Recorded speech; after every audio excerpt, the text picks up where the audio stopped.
Bismillahirrahmanirrahim. Alhamdulillahirabbil alamin wassalatu wassalamu ala asyrafil anbiya wal mursalin wa ala alihi washabihi ajma'in. Assalamualaikum warahmatullahi wabarakatuh kepada tuan-tuan dan puan yang bersama-sama dengan kita dalam live sembang tadabbur dengan profesional bagi siri kedua bersama-sama dengan Tadabbur Center. InsyaAllah hari ini kita bersama dengan dua orang panel yang sangat saya segani. Dan sebelum tu saya ingin menjelaskan sedikit tentang program kita pada malam ini. InsyaAllah tajuk malam ini kita akan bincangkan ialah mengurus emosi melalui perspektif Al-Quran. Dan saya Juad Syafi'i sebagai moderator kita pada malam ini. Jadi izinkan saya untuk memperkenalkan, insyaAllah kita akan ada dua orang panel dalam live kita malam ini. Dan panel pertama, saya persilakan Prof. Syukran Abdul Rahman. Sihat ke Prof? Baik, Alhamdulillah. Assalamualaikum Alhamdulillah. warahmatullahi wabarakatuh. Waalaikumsalam warahmatullahi wabarakatuh. Suara okey ke, Prof? Suara okey. Dengar. Alhamdulillah. Seterusnya, Prof, sedikit mengenal tentang Prof. Prof sekarang ini merupakan dekan di Kuliah Ilmu Wahyu dan Sains Kemanusiaan IIUM ataupun Universiti Islam Antarabangsa Malaysia, UIA lah. Prof, selamat datang, Prof. Terima kasih. Dan panel kita yang kedua iaitu yang tak asing lagi, Dr. Muhammad Azrul Azlan bin Abdul Hamid atau kita dikenali sebagai Dr. Azrul Azlan. Apa khabar, Doktor? Alhamdulillah. Juga apa khabar? Alhamdulillah. Suara okey Doktor? Alhamdulillah. Alhamdulillah, cantik. Dan seperti semua sedia maklumlah, Dr. Azrul merupakan salah seorang jurulatih utama dan juga pengasas Tadabbur Center itu sendiri. Jadi insyaAllah malam ini kita akan ada dua pusingan, tuan-tuan dan puan, kita akan ada dua pusingan dan saya akan tanyakan soalan lah kepada panel kita yang pertama dan kedua. Kemudian kita buka peluang kepada tuan-tuan dan puan sekiranya ada soalan, sekiranya ada pertanyaan, tuan-tuan dan puan boleh tanya di ruangan komen di bawah. Jadi boleh drop komen tu bermula daripada awal sampai akhir ataupun boleh disimpan sehingga ke sesi soal jawab nantilah. Dan insyaAllah kita punya live pada malam ini jam 9 sehingga 10.30 malam. Jadi dah sedia ke panel pertama dan panel kedua? InsyaAllah. Alhamdulillah. InsyaAllah kita malam ni sedikit santai lah kot sebab malam-malam. Tapi dengan tajuk yang agak berat ni kita cuba untuk mudahkan supaya semua yang bersama dengan kita malam ni dapat sesuatu lah sekurang-kurangnya daripada konsep kita pada malam ini. Dan insyaAllah pertama sekali kita pergi ke pusingan pertama. Izinkan saya untuk bertanya kepada Prof. Soalan yang pertama iaitu apakah yang dimaksudkan dengan kecerdasan emosi dan sejauh mana ia berperanan dalam mengurus kehidupan terutamanya dalam kalangan Muslim. Jadi Prof dengan soalan tu mungkin Prof boleh mulakan dengan sedikit pengenalan tentang background pendidikan Prof, kemudian terus menjawab kepada persoalan. Boleh? Baik Ustaz Juad, thank you. Terima kasih banyak. Ya, bismillahirrahmanirrahim. Alhamdulillahirabbil alamin. Wassalatu wassalamu ala asyrafil anbiya wa mursalin wa ala alihi wa sahbihi ajma'in. Rabbi shrah li sadri wa yassir li amri wahlul 'uqdatam min lisani yafqahu qawli. Amin. Amma ba'd. Terima kasih Ustaz Juad yang saya kasihi, sahabat saya Dr. Azrul Azlan. Sidang penonton yang dirahmati Allah sekalian, Assalamualaikum warahmatullahi wabarakatuh dan selamat malam. Ya, saya Syukran, seorang pensyarah di Jabatan Psikologi di Kuliah Ilmu Wahyu dan Sains Kemanusiaan UIM. Jadi soalan tadi adalah berkenaan dengan kecerdasan emosi ya. Jadi mungkin ada eloknya kalau saya memulakan perbincangan tentang kecerdasan emosi ini dengan memperkenalkan dulu konsep ataupun perkataan emosi itu sendiri. Apakah yang kita maksudkan dengan kalimah ataupun konsep emosi. Ya, jadi kita sering menggunakan perkataan emosi. Kita tidak boleh beremosi, kita jangan emosional dan sebagainya. Jadi perkataan emosi ini adalah satu perkataan yang kita gunakan untuk menggambarkan ciri manusia, peribadi manusia, personality manusia. Right? Jadi kalau kita sebut personality itu, ianya merujuk kepada pemikiran seseorang, merujuk kepada afektif ataupun emosi seseorang dan tingkah laku seseorang yang berpanjangan gitu. Jadi emosi itu apa? Emosi itu berkaitan rapat dengan pemikiran, berkaitan rapat juga dengan tingkah laku kita. Ianya adalah satu reaksi dalaman manusia yang boleh dizahirkan. Boleh dizahirkan melalui ekspresi tingkah laku. Berubahnya air muka, berlakunya sesuatu tingkah laku mungkin disebabkan oleh emosi. Jadi ianya adalah satu ciri ataupun komponen penting dalam diri manusia. Jadi semua tahu yang manusia itu merupakan satu ciptaan Allah yang sangat unik, yang sempurna tapi kompleks. Dalam ilmu psikologi kita mendengar ramai yang mendefinisikan ilmu psikologi ini sebagai ilmu tingkah laku dan ilmu pemikiran. Tapi yang sebenarnya psikologi adalah satu ilmu yang mengkaji semua aspek ataupun semua ciri-ciri tentang manusia. Ciri-ciri yang kita dengar seperti roh, pemikiran, intelektual, termasuklah fiziologi, biologi, emosi juga termasuk. Ini yang kita kaji dalam ilmu psikologi. Jadi mungkin semua pernah mendengar kan istilah Jerry itu, jasmani, emosi, rohani, intelektual. Ini adalah aspek-aspek yang ditekankan dalam pendidikan kita. Right? Jadi pada kecil lagi kita ini dididik untuk membina jasmani, rohani, emosi dan juga emosi kita, intelektual juga. Right? So sekali lagi saya nak mendefinisikan emosi ini sebagai satu ekspresi perasaan ataupun naluri manusia yang boleh dizahirkan ataupun tak dizahirkan, yang boleh dipendamkan begitu saja.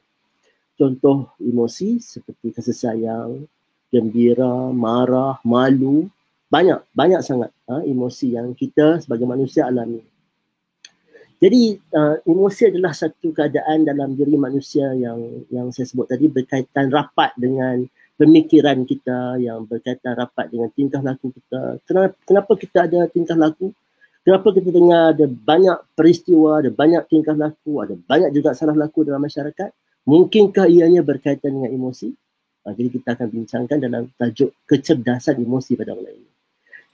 Okay, perasaan-perasaan itu yang dizahirkan ataupun yang dipendamkan itu mungkin akan membawa kebahagiaan, kesejahteraan dan juga mungkin akan juga membawa masalah sekiranya tidak diuruskan. Jadi apakah yang kita nak bincangkan dalam kecerdasan emosi itu? Ya.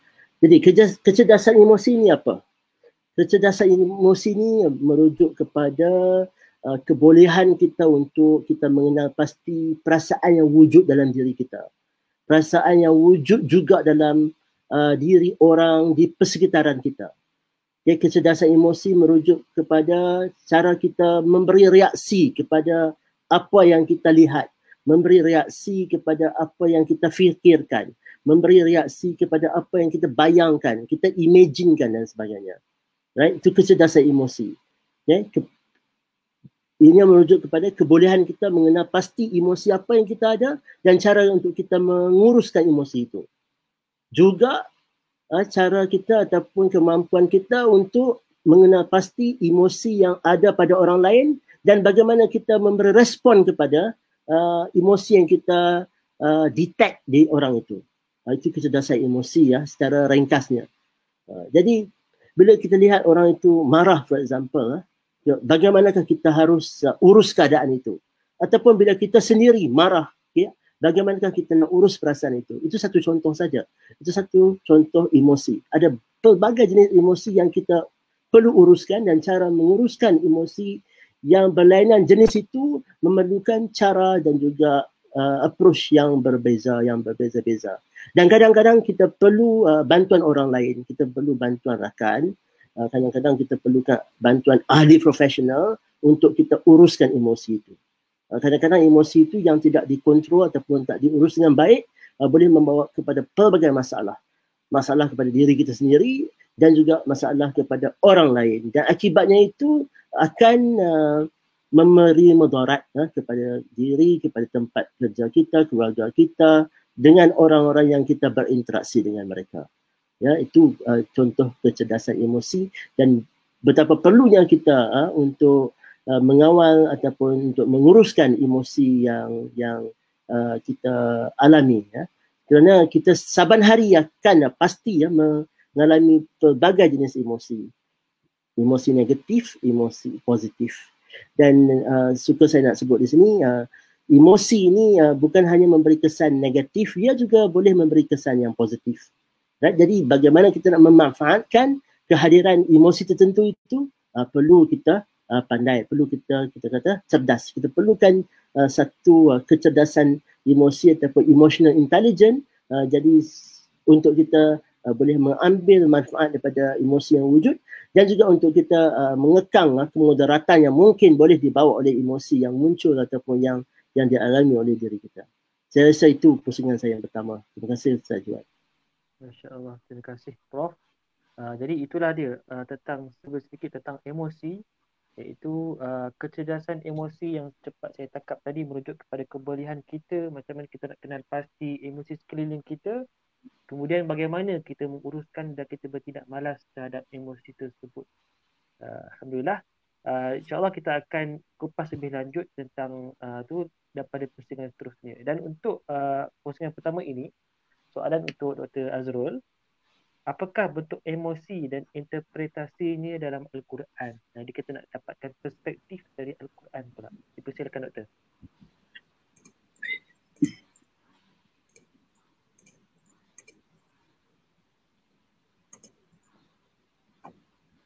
A'udzu billahi minasyaitonir rajim. Bismillahirrahmanirrahim. Assalamualaikum warahmatullahi wabarakatuh.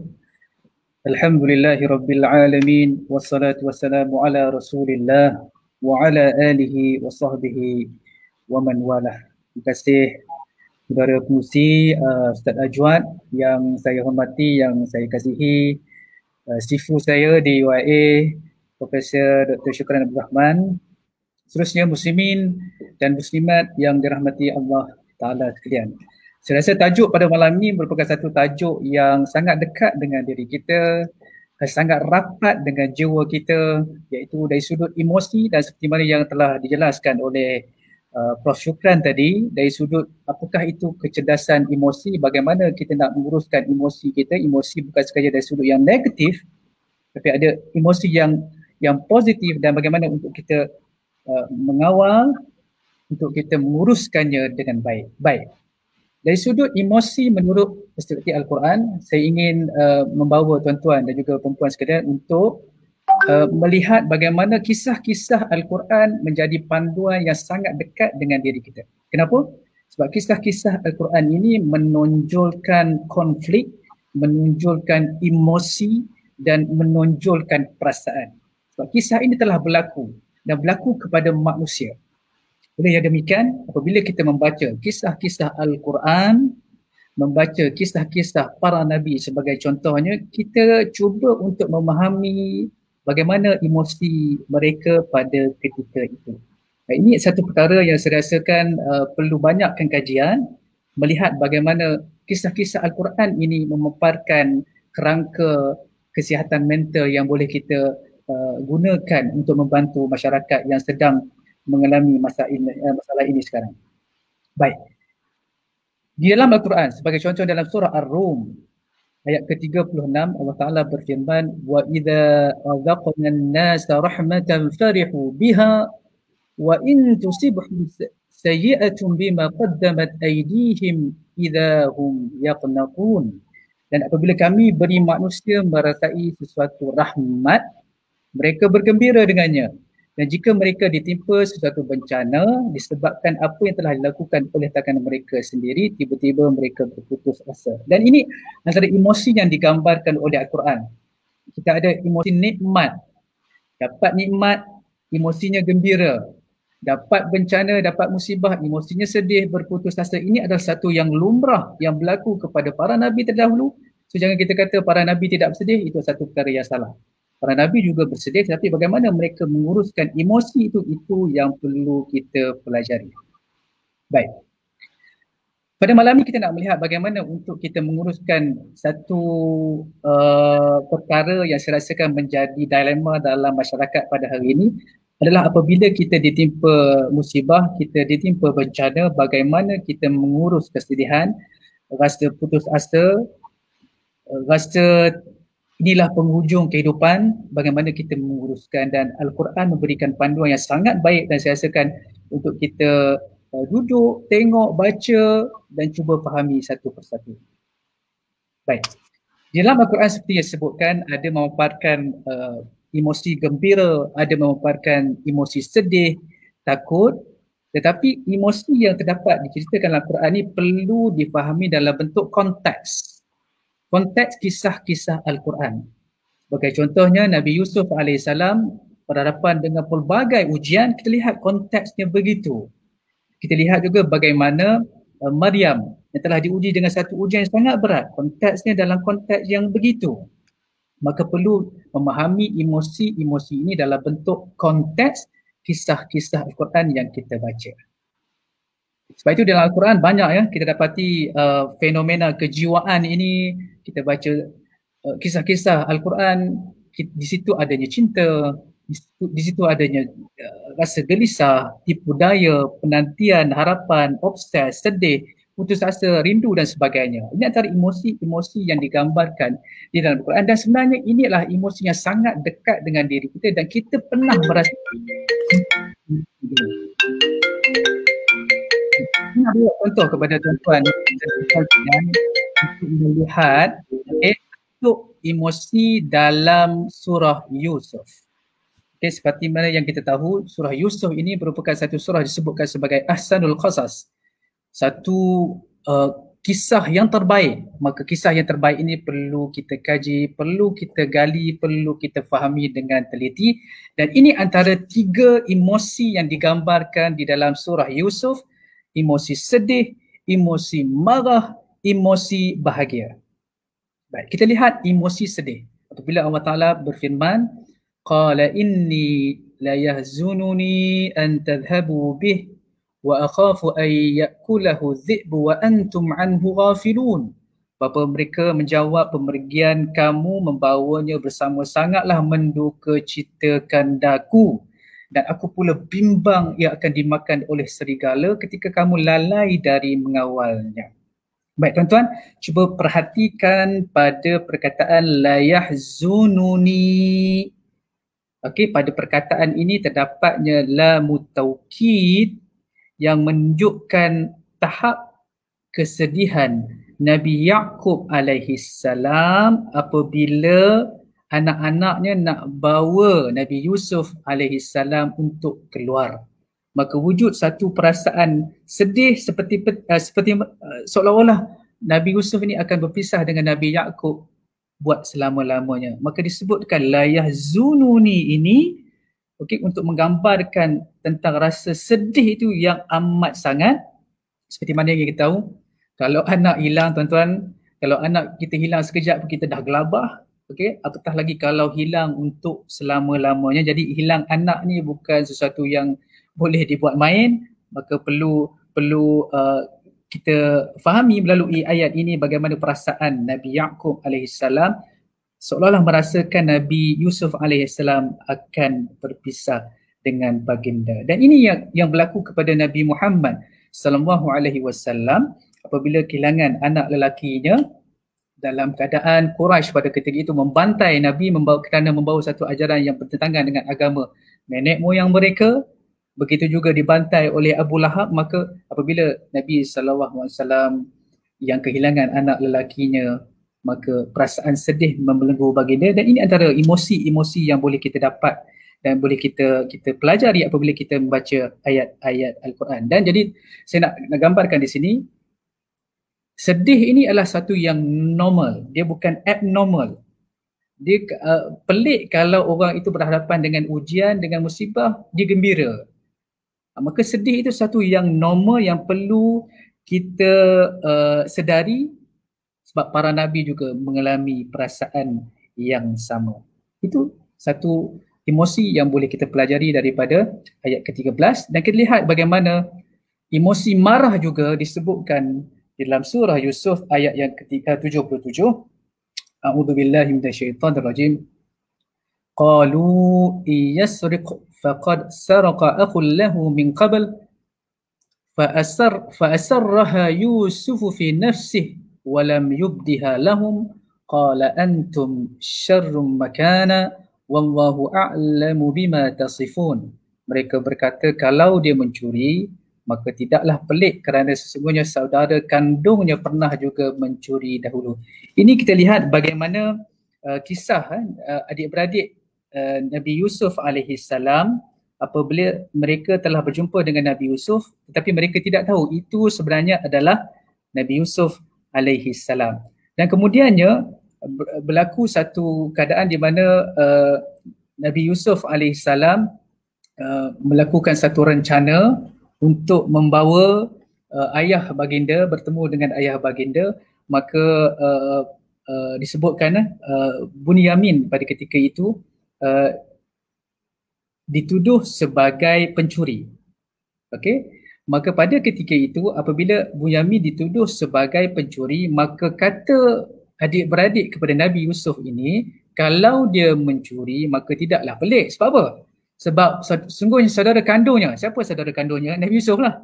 Mereka sedang bercakap dengan Nabi Yusuf sedangkan Nabi Yusuf berada di hadapan mereka. Maka kita lah, kalau kita orang kutuk kita depan-depan dan orang tu tak tahu siapa kita, apa perasaan kita, pasti kita akan merasa marah. Dan ini yang adalah perasaan yang wujud dalam diri Nabi Yusuf alaihi salam. Tetapi Nabi Yusuf mengurus perasaannya dengan baik, tidak react kepada tindakan terhadap kata-kata yang dikeluarkan oleh adik-beradik Nabi Yusuf alaihi salam. Maka ini kita melihat bagaimana sikap marah itu, perasaan marah itu dikawal dengan baik oleh Nabi Yusuf AS. Seterusnya adalah perasaan gembira. Kita lihat bagaimana Nabi Yusuf AS setelah bertemu dengan adik-beradiknya, kemudian adik-beradiknya balik, kemudian selepas itu Nabi Yaqub AS mendapat satu perkabaran yang sangat-sangat gembira, mengatakan bahawa Nabi Yusuf AS masih lagi hidup. Maka ini perkabaran gembira disebutkan sebagai falamma anja'al bashir, satu kabar gembira yang disampaikan kepada Nabi Yaqub alaihi salam. Maka siapa yang tak gembira apabila anak yang telah terpisah lama daripada kita tiba kita jumpanya kembali dan kembali ke pangkuan kita, satu berita yang sangat mengembirakan. Jadi di dalam tafsir Jalalain menyebutkan kabar berita ini telah mengubah emosi Nabi Yaqub alaihissalam kepada satu perasaan yang gembira kerana bertemu dengan anak yang dicintai. Sebab itu tuan-tuan dan puan-puan sekalian, kita boleh melihat dan kita selalu baca kisah Nabi Yaqub alaihissalam melalui surah Yusuf ini, kita dapat lihat bagaimana perasaan itu memberikan kesan kepada fizikal. Jadi sekarang ni kita nak menumpukan kepada bagaimana emosi ini boleh memberikan kesan terhadap fizikal, satu. Kemudian daripada kesan terhadap fizikal itu menyebabkan kita melakukan tindakan yang salah. Saya bagi contoh. Kita mungkin rasa sedih, rasa resah, rasa takut, menyebabkan berlakunya kesan kepada fizikal kita, kita sakit dan sebagainya, dan kita takut disebabkan kita sakit itu kita melakukan tindakan yang salah dengan mengambil keputusan, sebagai contohnya membunuh diri. Dan ada juga perasaan-perasaan ini yang tidak ada kesan terhadap fizikal tetapi terus menyebabkan pelakuan tindakan yang salah. Dan ini kita lihat bagaimana apa yang berlaku kepada Nabi Yaqub alaihi salam. Disebutkan watawalla anhum wa qala ya asafa ala yusuf wa biyaddat aynahu min al-huzni fa huwa kadhim. Dan bapa mereka Nabi Yaqub pun berpaling dari mereka kerana berita yang mengharukan itu sambil berkata, aduhai sedihnya aku kerana Yusuf, dan putihlah dua belah matanya disebabkan ratap tangis duka citanya. Dan kita lihat di sini bagaimana perasaan sedih, resah itu telah memberikan kesan terhadap fizikal Nabi Yaqub alaihi salam. walaupun begitu, di dalam surah Yusuf disebutkan oleh Nabi Yaqub alaihi salam, fasabrun jamil, fasabrun jamil, fasabrun jamil, sabar itu indah. Jadi kita tertanya-tanya sekarang, tang mana yang dikatakan sabar itu indah, sedangkan Nabi Yaqub rasa sedih sehingga bukan memberi kesan kepada matanya sehingga menyebabkan dia buta. Jadi saya nak jelaskan kepada tuan-tuan dan puan-puan sekalian, dia sebutkan sebagai fasabrun jamil itu apabila perasaan sedih, perasaan resah itu dapat kita kawal, kita tidak mengambil tindakan yang salah, itu yang dikatakan sebagai fasabrun jamil. Jadi kita lihat bagaimana apabila Nabi Yaqub alaihi salam berhadapan dengan situasi itu, anak-anaknya sendiri yang membawa keluar Nabi Yusuf sehingga baginda terpisah dengan Nabi Yusuf alaihi salam, baginda tidak mencela anak-anaknya. Baginda bersabar, tidak melakukan tindakan yang salah, dan baginda berserah diri kepada Allah, itu yang dinamakan sebagai fasabrun jamil. Jadi untuk menutup untuk pusingan yang pertama ini, kita dapat belajar di sini, okey, bagaimana untuk kita mengelakkan diri daripada emosi yang sedih, resah, takut ini perlu kita uruskan supaya ia tidak memberikan kesan terhadap fizikal kita dan seterusnya tidak memberikan kesan kepada kita melakukan tindakan yang salah. Ini kepentingan untuk kita menguruskan emosi dengan baik, dan kita lihat bagai emosi ini ada pada semua diri manusia. Kita punya pilihan sama ada untuk melorongkan emosi itu kepada kebahagiaan ataupun untuk melorongkan emosi itu ke tahap yang lebih derita. Jadi kita belajar daripada kisah Nabi Yusuf alaihi salam, kisah Nabi Yaqub alaihi salam, bagaimana Nabi Yaqub alaihi salam mengurus kesedihan itu, dan di hujungnya mereka bertemu dengan bahagia walaupun jaraknya lama, hilang ketika kecil, Nabi Yusuf hilang ketika kecil, tapi bertemu semula ketika Nabi Yusuf alaihi salam dalam keadaan dewasa. Dan ini sabar itu disebutkan sebagai fasabrun jamil. Maka tuan-tuan dan puan sekalian, apabila kita berhadapan dengan suatu musibah dan sebagainya, belajarlah bagaimana untuk kita mengambil iktibar daripada satu ayat yang sangat hebat ini, fasabrun jamil. Wallahu a'lam. Masya-Allah. Itulah dia sedikit sebanyak jawapan daripada Ustaz Azrul, Dr. Azrul. Saya tertarik dengan kupasan doktor tadi tentang sabar itu indah. Kalau kita baca dalam Al-Quran, dalam surah Yusuf, doktor sebut tadi surah yang terbaik disebut dalam Quran. Bagaimana mula-mulanya diuji Nabi Yaqub ini, kemudian keluar statement sabar itu indah. Jadi mungkin kita akan hadapi situasi yang lebih kurang macam tu, yang bila kita diuji, orang pun cakap, sabarlah, bersabarlah. Kita pun balas, sabar senang, kau tak kena, contoh. Tapi sebenarnya kalau kita bersabar, insya-Allah di masa hadapan ataupun akan ada masanya, Allah akan balas dan kita akan nampak keindahan kesabaran itu, insya-Allah. Jadi tuan-tuan dan puan, bila kita hadapi situasi sebegini, kita cuba teladani, contohi sebagaimana yang kita pelajari daripada Al-Quran lah. Alhamdulillah, insya-Allah kita akan masuk ke pusingan kedua. Jadi tuan-tuan dan puan, setakat ini kita ada lebih kurang 105 orang bersama-sama dengan live kita pada malam ini. Sekiranya tuan-puan ada soalan, boleh tinggalkan di ruangan komen, dan tajuk kita pada malam ini ialah bagaimana mengurus emosi melalui perspektif Al-Quran. Dan insya-Allah kita akan sambung ke pusingan yang kedua. Jadi minta tolong untuk panel 1 dan 2 bersedia. Soalan pertama untuk Profesor Dr. Syukran. Apakah mutakhir ni sekarang ni kita perasan banyak sangat masalah kesihatan, masalah mental, sampai dia menjadi trending lah Prof. Masyarakat kita lah, lagi-lagi saya perasan masa PKP dilaporkan, sebab saya bidang syariah, kita tahu ada dilaporkan banyak kes abuse di rumah, sebab masa PKP tak boleh keluar. Jadi anak dia di abuse, isteri pun di abuse. Itu antara salah satu contoh lah yang kita dapat info. Dan mungkin lebih banyak lagi isu-isu lain yang berlaku. Jadi apakah cara yang terbaik untuk kita uruskan emosi yang tidak stabil dan berselaru ni? Sampaikan ada orang terasa nak bunuh diri disebabkan kesihatan emosinya terganggu. Dan bagaimana Islam melihat isu ini, Prof? Jadi itulah soalannya. macam mana cara terbaik untuk urus emosi dan macam mana Islam melihat isu ini. Dipersilakan Prof. Okey, terima kasih Ustaz Ajwad. Ya, soalan yang sangat penting sekali.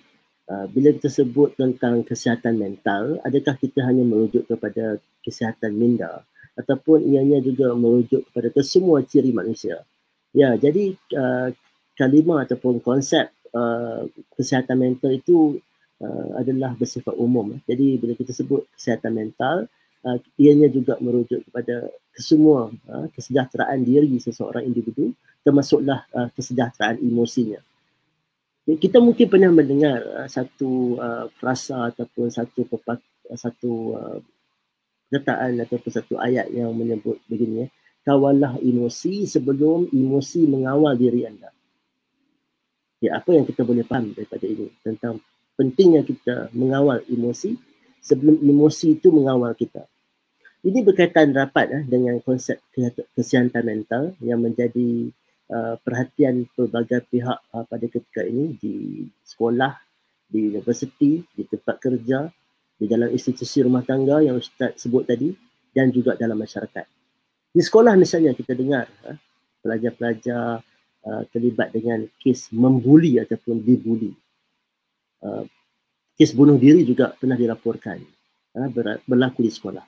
Di universiti kita dengar laporan tentang salah laku dalam kalangan pelajar ataupun pensyarah ataupun kaki tangan, kemurungan, integriti yang saya sebut tadi, keruntuhan moral, akhlak pelajar-pelajarnya dan sebagainya. Di tempat kerja terdapat pelbagai isu berkaitan dengan tekanan kerja, kemurungan dalam kalangan pekerja, prestasi kerja yang menurun, pecah amanah, rasuah, pilih kasih, gangguan seksual dan sebagainya. Dalam masyarakat juga ataupun di tempat awam kita lihat cara orang memandu di jalan raya, cara orang berinteraksi sesama mereka di pasar raya, di tempat awam, gaya hidup mereka, cara mereka memilih pakaian, memilih makanan dan sebagainya. Malah dalam buku social psychology kita membaca tentang kenapa berlakunya perang. Adakah perang itu berlaku disebabkan oleh emosi sesetengah pihak dalam masyarakat ataupun dalam kalangan pemimpin-pemimpin negara. Ya. Jadi itulah besarnya akibatnya emosi. Kesan emosi terhadap cara hidup, terhadap kebahagiaan, kesejahteraan hidup manusia ini. Jadi apakah cara yang terbaik untuk kita mengurus emosi ataupun mengawal emosi yang tidak stabil? Jadi saya suka nak membicarakan hal ini dalam dua konteks. Jadi Ustaz tadi sebut, Dr. Azrul sebut konteks itu penting. Kita tidak boleh nak samakan semua orang yang mengalami tekanan emosi itu dengan satu cara pengurusan sahaja. Ada pelbagai cara untuk kita rumuskan ataupun uruskan emosi. Pertama, saya katakan di sini bahawa sekiranya seseorang itu telah mengalami tekanan emosi ataupun mengalami sesuatu keadaan yang menyebabkan beliau tidak dapat mengurus lagi emosi, keadaan ini berkaitan dengan keperluan baginya untuk mendapatkan rawatan daripada ahli profesional. Itu yang pertama, orang yang individu yang terlibat dengan tekanan emosi perlukan rawatan khusus.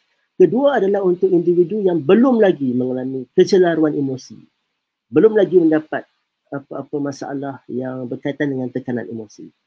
Itu yang kedua. Jadi untuk kategori pertama, sekiranya seseorang itu didapati mengalami tekanan emosi atau kecelaruan emosi, beliau bolehlah diberikan pertolongan profesional, helping professional, right? Mereka boleh berjumpa dengan ahli profesional menolong, atau helping professional kita panggil. Profesional menolong ini ataupun helping professional dalam bidang ini adalah kaunselor, ahli psikologi klinikal ataupun doktor psikiatris yang dilatih khusus untuk memberi bantuan kepada individu untuk mengendalikan apa yang mereka alami dari segi tekanan emosi. Ini juga dianjurkan oleh Islam sebenarnya. Sekiranya kita sakit, ada hadis yang disebut sekiranya kita sakit, kita perlukan rawatan. Jadi dapatkan rawatan. Right? Berubatlah sekiranya kita sakit. Jadi bila kita sebut mengenai penyakit itu bukan anggota fizikal saja yang mendapat penyakit. Jadi dari segi emosi juga kita kadang-kadang perlukan rawatan. Jadi dapatkan bantuan daripada ahli profesional menolong ataupun health profesional yang sepatutnya. Okay. Ahli profesional akan memberikan rawatan dengan kaedah-kaedah tertentu, psikoterapi, kaunseling ataupun preskripsi perubatan sekiranya diperlukan. Di samping itu, terdapat juga ahli profesional menolong ataupun health profesional tadi yang mengambil kira kekuatan dalam diri klien yang datang tadi. Saya teringat lagi, saya punya profesor yang baru meninggal baru ini mengatakan bahawa sebagai health professional Muslim, sekiranya yang datang itu adalah pesakit ataupun klien Muslim, kita kena manfaatkan kekuatan yang ada dalam diri mereka, terutamanya faktor kekuatan iman yang mereka ada itu. Ya. Okey, bagi yang kedua, yang kumpulan kedua tadi yang belum lagi mendapat sebarang tekanan emosi, tapi kita perlu juga beri perhatian kepada mereka supaya kita dapat mencegah mereka daripada terlibat ataupun mengalami tekanan emosi yang mungkin akan memudaratkan diri mereka ataupun memudaratkan orang lain. Ya, di antara cara-cara yang kita belajar, yang kita dapat manfaat daripada ajaran Islam adalah banyak sebenarnya, dan saya nak mengutarakan sebahagiannya sahaja. Yang pertama adalah nasihat menasihati. Nasihat menasihati selaras dengan anjuran dalam suratul Asr. Dan suratul Asr kita selalu baca, wa tawassaw bil haqq wa tawassaw bis sabr. So surah ini menekankan tentang betapa manusia itu sebenarnya adalah makhluk sosial, makhluk yang perlukan kehadiran orang lain dalam kehidupan mereka. Ya, jadi kehidupan sosial itu mempengaruhi diri mereka, dan diri mereka juga sebenarnya mempengaruhi kehidupan orang lain dalam masyarakat. Ya. Surah ini menitik beratkan amalan ingat mengingati ataupun nasihat menasihati dengan kebenaran dan kesabaran yang tadi disebut oleh Dr. Azrul pasal Burun Jamil itu. Kita perlu memberi nasihat kepada rakan kita, ahli keluarga kita, atau siapa saja yang datang memohon nasihat daripada kita. Right? Kebenaran di sini merujuk kepada fakta tentang kewujudan Allah. Okay? Tentang Allah yang hak. Manakala kesabaran pula merujuk kepada liku kehidupan manusia yang dipenuhi dengan ujian. Dan ujian ini memerlukan kesabaran. Ujian yang manusia alami memerlukan kesabaran. Mengingatkan dengan kesabaran di sini, walau bagaimanapun bukanlah hanya dengan menyuruh mereka bersabar, tetapi dengan menunjukkan kepada mereka cara untuk mereka membina kekuatan, menunjukkan cara kepada mereka untuk mereka memberi ataupun membina strategi untuk menghadapi ujian tersebut. Pada zaman Rasulullah SAW dahulu, ada seorang yang mendatangi baginda untuk beliau meminta nasihat. Berilah aku nasihat, kata beliau kepada baginda. Maka Rasulullah bersabda, jangan marah. Lelaki itu mengulangi lagi permintaannya kepada Rasulullah beberapa kali, tetapi baginda tetap menjawab, jangan marah. Hadis riwayat Bukhari. Ini adalah contoh bagaimana Rasulullah memberi nasihat kepada sahabatnya. Bukan hanya menyuruh bersabar, tetapi memberi mereka tunjuk ajar untuk bagaimana mengawal emosi. Dalam konteks yang lain, Rasulullah SAW memberi nasihat kepada sahabat dengan bersabda, bila salah seorang dari kamu marah dalam keadaan berdiri, maka hendaklah dia duduk. Bila kemarahan masih belum hilang, hendaklah dia berbaring. Hadis riwayat Ahmad. Terdapat ayat dalam Al-Quran yang menunjukkan jenis-jenis emosi. Tadi Dr. Azlan banyak sebut tentang jenis-jenis emosi manusia bila mereka melakukan sesuatu.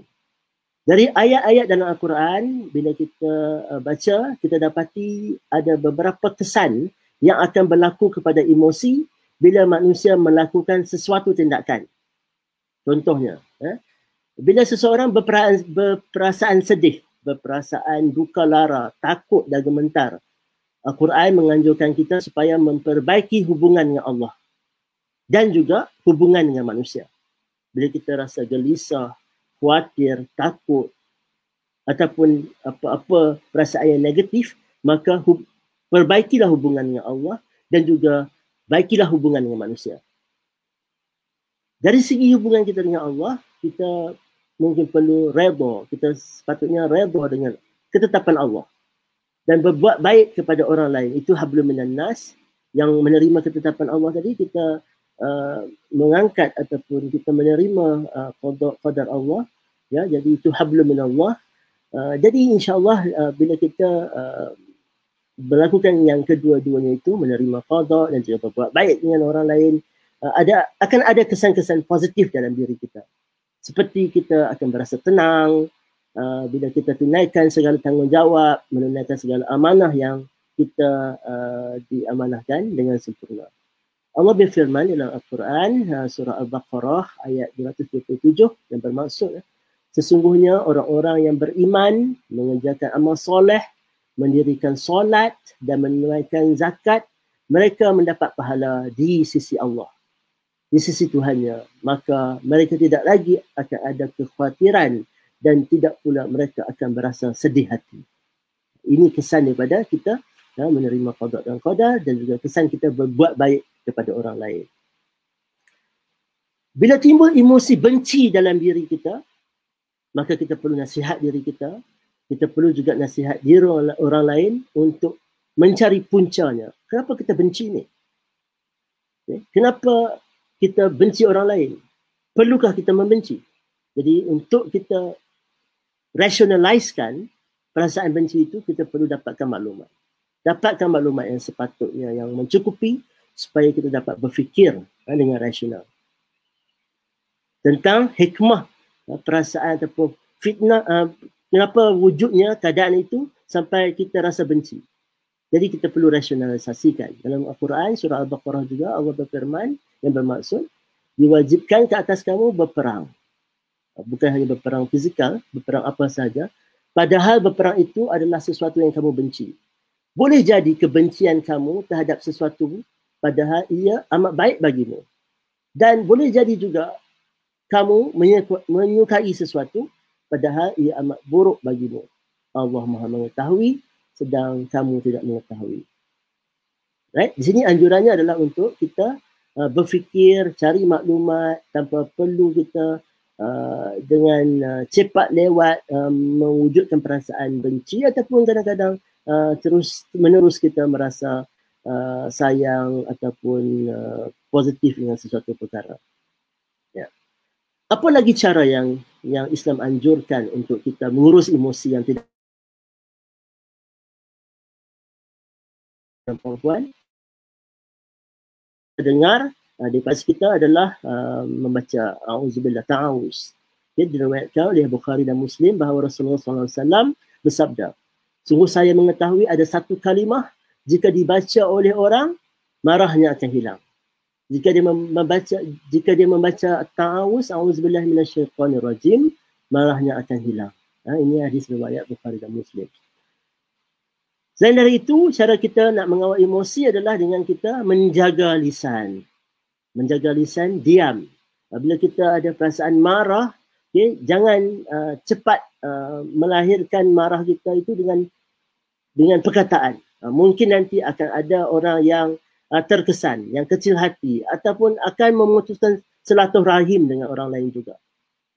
Jadi jaga lisan, jangan sampai bila kita marah itu kita cakap yang bukan-bukan, keluar maki hamun kepada orang lain. Jadi tekanan emosi itu mungkin akan berlebih-lebihan pada diri kita, dan juga mungkin akan menimbulkan tekanan emosi ataupun emosi-emosi lain dalam kalangan orang yang mendengar daripada cacian makian kita itu. Kemudian berwuduk dan mandi. Nabi Muhammad SAW bersabda, sesungguhnya marah itu dari syaitan dan syaitan diciptakan dari api. Dan api bisa dipadamkan dengan air. Jadi ini kita kata tadi, untuk kita mencegah daripada tekanan emosi ataupun mengalami emosi-emosi yang tidak sepatutnya. Right? Ambil wuduk, mandi, itu satu cara dan kena lihat konteks juga. Right? bukan semua perkara itu boleh diselesaikan dengan satu cara. Jadi kalau kita pergi kepada ahli psikologi akan menilai dulu apakah perasaan, tekanan, apakah yang kita alami dan apakah cara yang sesuai untuk kita uruskan emosi kita tadi. Kemudian solatlah, solat, inna salata tanha 'anil fahsya'i wal munkar. Jadi kalau kita amalkan semayang, solat dengan tertib, dengan amalan anggota yang tertib, dengan bacaan yang bermakna, insya-Allah, jadi kita akan dapat manfaat dari situ. Kenapa ada orang solat tapi tak tenang? Mungkin juga dia tidak menghayati solatnya, tidak faham apa yang kita baca. Dalam solat itu ada bacaan Al-Quran, ada perbuatan yang ahli psikologi, ahli sains dah kaji kesan solat itu kepada keadaan fiziologi, keadaan psikologi, keadaan fizikal orang yang menunaikan solat. Baik. Ya. Itu salah sedikit daripada cara-cara untuk kita mengurus emosi bagi dua kumpulan tadi. Pertama, kumpulan yang memang dah didiagnosis ataupun yang dah didapati mengalami masalah yang berkaitan dengan emosi, jadi kita perlu rujuk mereka kepada ahlinya. Jadi ahlinya di sini adalah ahli profesional menolong ataupun helping professionals yang terdiri daripada kaunselor, ahli psikologi klinikal dan juga doktor psikiatri. Ya, jadi wallahualam, saya berhenti dahulu untuk seketika ini. Terima kasih. Wallahualam. Terima kasih Prof untuk soalan yang kedua, pusingan kedua. Jadi tuan-tuan perempuan, banyak kita dapat cara dan juga beberapa kaedah untuk kita tangani masalah-masalah untuk menguruskan emosi, dan mudah-mudahan dapat kita amalkan sedikit daripada perkongsian yang dianjurkan oleh Islam sebentar tadi. Dan tuan-tuan dan puan-puan, kita pergi kepada soalan yang terakhir bagi pusingan kedua sebelum masuk ke soal jawab. Doktor sekalian, kita ada banyak soalan yang menanti ya. Jadi untuk soalan kedua, pusingan kedua, saya tujukan kepada Dr. Azrul.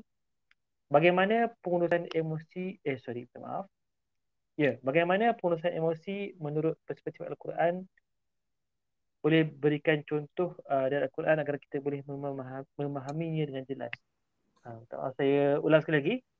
Bagaimana pengurusan emosi menurut perspektif Al-Quran, dan boleh doktor berikan satu contoh dari Al-Quran agar kita boleh memahaminya dengan lebih jelas. Dipersilakan doktor.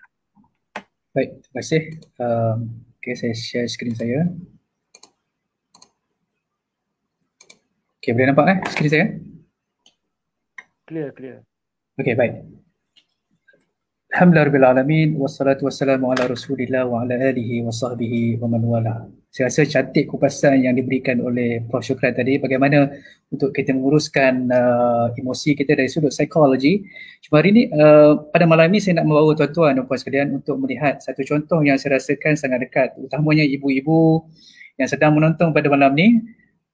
Kisah Maryam yang selalu kita baca dan kita merasai emosi yang dialami oleh Maryam ini. Sebelum saya masuk lebih lanjut untuk kita mentadabbur ayat-ayat yang berkaitan dengan emosi Maryam ini, okey, kita lihat terlebih dahulu latar belakang siapakah Maryam ini. Okey, kita lihat bagaimana Maryam ini melalui beberapa fasa yang boleh kita pelajari. Okey, Maryam lahir dalam keluarga di mana beliau terpaksa berpisah dengan ahli keluarga dan pergi ke Baitul Maqdis. Jadi sejak kecil lagi Maryam ini berdikari, terpaksa berpisah dengan kedua ibu bapa. Ini merupakan satu bentuk emosi yang perlu kita fahami, keadaan yang masih kecil tetapi terpaksa berpisah dengan ibu bapa, dan kita boleh kaitkan juga dengan anak-anak yatim sekarang ni. Bagaimana perasaan mereka? Pernah tak kita pergi ke rumah anak-anak yatim, cuba fahami perasaan mereka. Saya pernah ada satu pengalaman menguruskan bantuan di rumah anak-anak yatim. Bila jumpa dengan pengetua kata sebenarnya kami tak nak bantuan dari sudut material.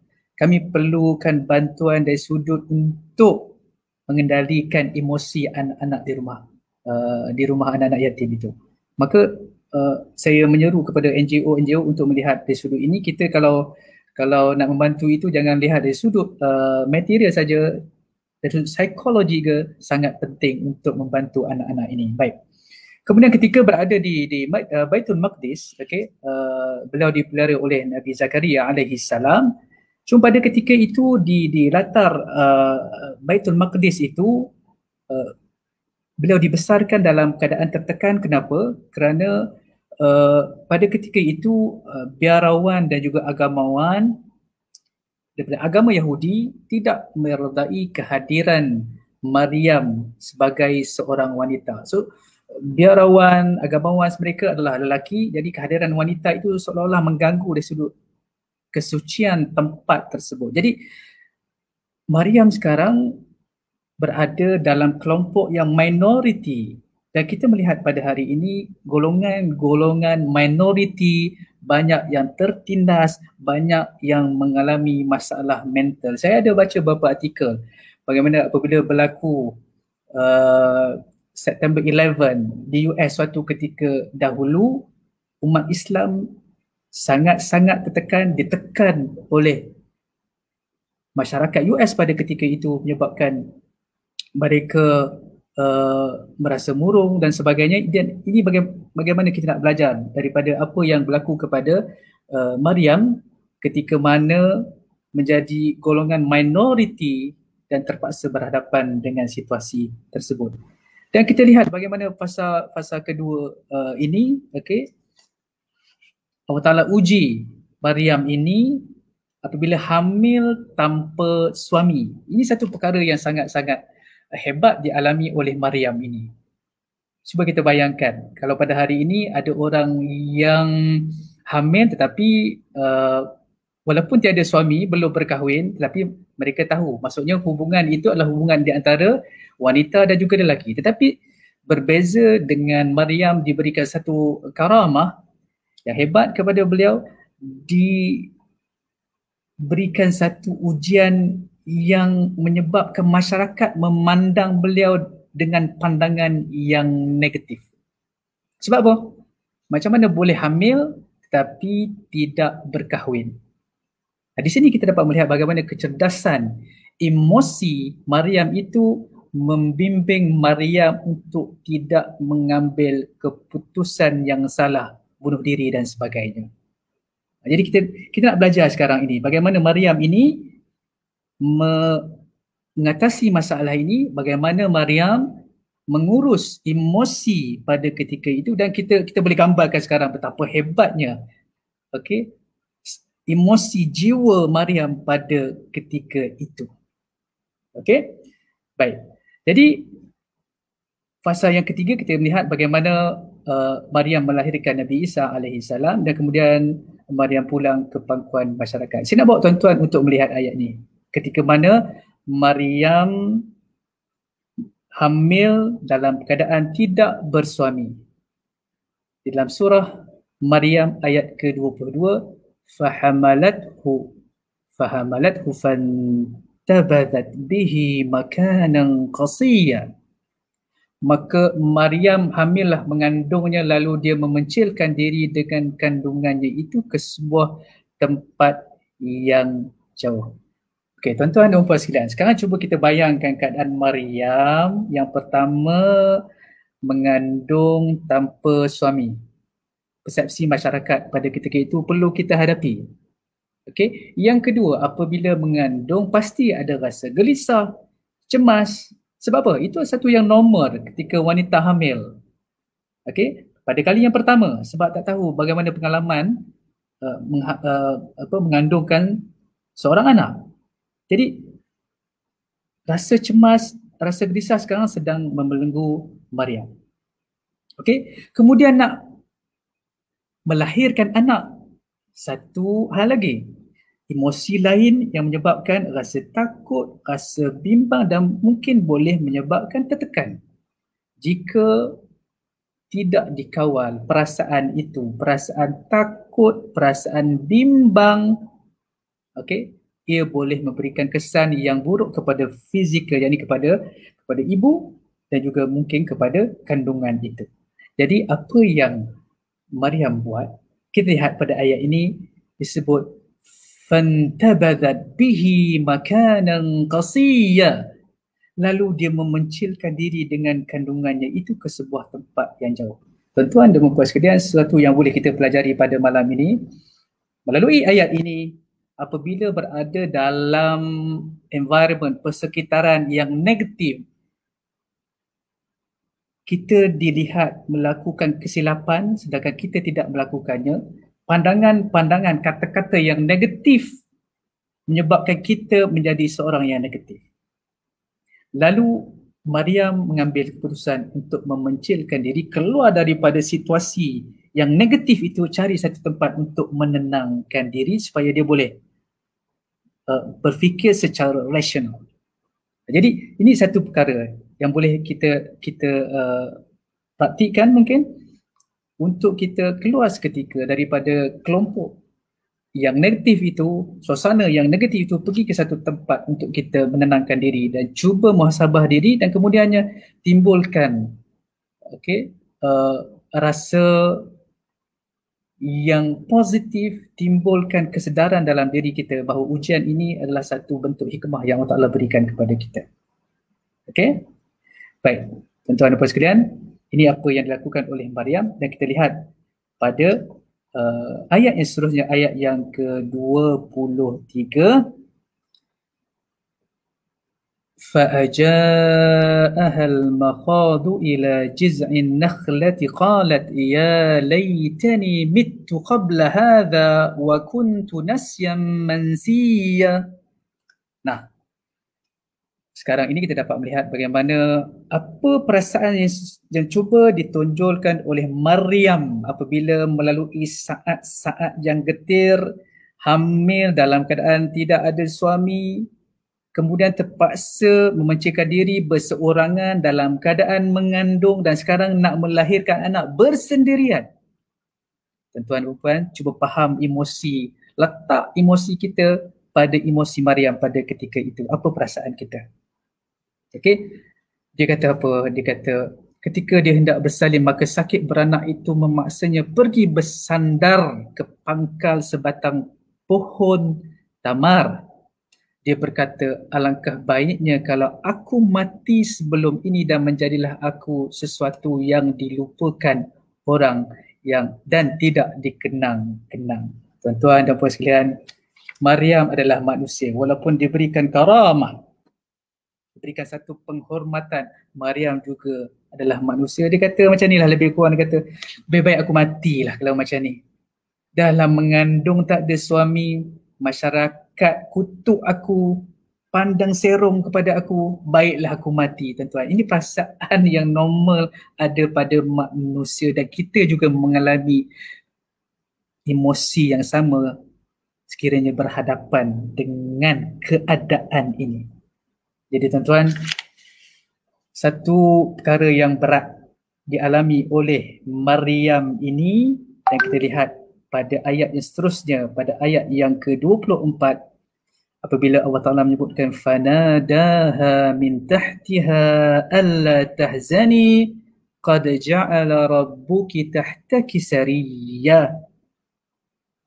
Lalu dia diseru dari sebelah bawahnya, janganlah engkau berduka cita. Jadi tuan-tuan dan puan sekalian, Maryam juga hampir berputus asa. Sebab apa? Satu ujian yang sangat berat. Lalu Allah Ta'ala utuskan Jibril bagi mengurangkan kesedihan. Lalu ayat ini dilontarkan kepada Maryam. Janganlah engkau berduka cita, wahai Maryam. Sesungguhnya Tuhanmu, Allah Ta'ala sebutkan perkataan Rabb di sini. Tuan-tuan, banyak kali dalam kuliah-kuliah saya selalu menyebutkan Rabb ini perlu difahami. Kenapa Allah Ta'ala tak sebutkan Ja'ala Allah? Kenapa disebutkan perkataan Rabb? Sebab kita perlu memahami perkataan Rabb itu lahirnya perkataan tarbiyah. Apabila kita diuji, Tuhan sedang mendidik kita, mentarbiyah kita. Jadi tuan-tuan dan puan sekalian, faham konteks ini. Apabila kita berhadapan dengan ujian seperti ini, ujian yang sangat berat, mintalah kepada Rabb, Tuhan yang mentarbiah kita, mendidik kita supaya diangkat martabat kita ke arah yang lebih tinggi. Jadi tuan-tuan dan puan-puan sekalian, maka ini perkara yang berlaku kepada Maryam, dan akhirnya setelah melahirkan Nabi Isa alaihissalam, beliau kembali kepada masyarakatnya yang ditinggalkannya suatu ketika dahulu. Allah Ta'ala menyebutkan fa'atat bihi qaumaha tahmiluh qalu ya Maryam laqad ji'ti syai'an fariya. Kemudian baliklah dia kepada kaumnya dengan mendukung anaknya, mereka pun menempelaknya dengan berkata, wahai Maryam, sesungguhnya engkau telah melakukan suatu perkara yang besar salahnya. Dulu sebelum meninggalkan kaumnya, Maryam dilihat mengandung tanpa suami, dikutuk oleh kaumnya, dihina oleh kaumnya. Nah, sekarang balik dalam keadaan membawa seorang bayi, maka inilah bola tanggung kepada kaumnya untuk terus mengutuk, menghina Maryam. Tetapi apa strategi yang dilakukan oleh Maryam? Kita lihat dalam tafsir Ibn Kathir, menyebutkan Maryam diperintahkan supaya berpuasa, yang pertama. Yang kedua, jangan bercakap dengan sesiapa. Serahkan segala urusan kepada Allah.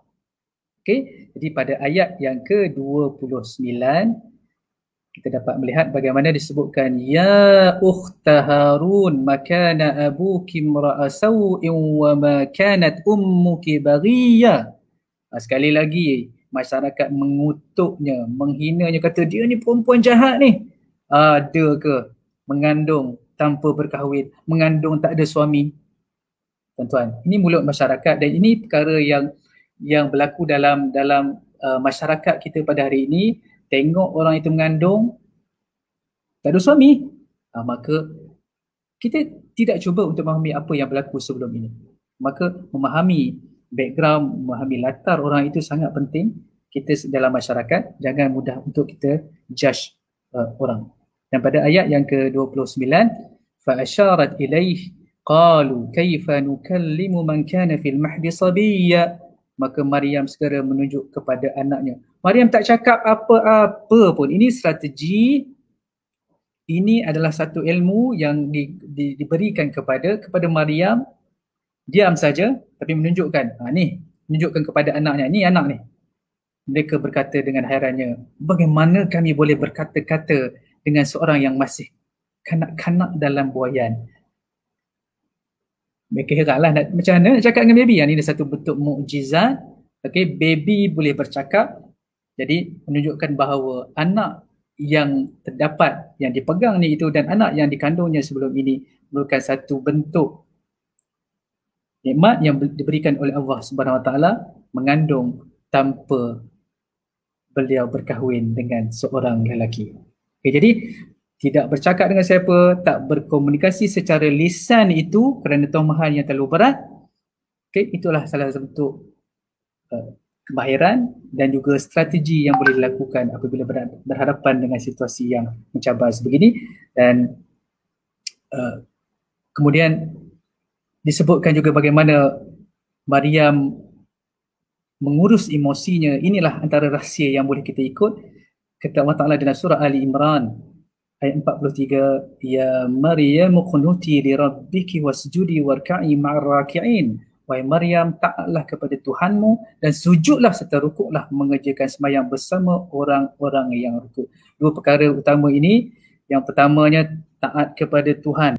Yang kedua, sujud dan rukuk itu mengerjakan sembahyang dan juga mengingati Allah, berzikir. Mengingati Allah itu salah satu bentuk untuk kita menguruskan emosi kita agar kita tidak mengambil tindakan yang salah. Jadi tuan-tuan dan puan sekalian, moga-moga dengan perkongsian pada hari ini saya nak simpulkan apa yang dilakukan oleh Maryam apabila menguruskan emosinya.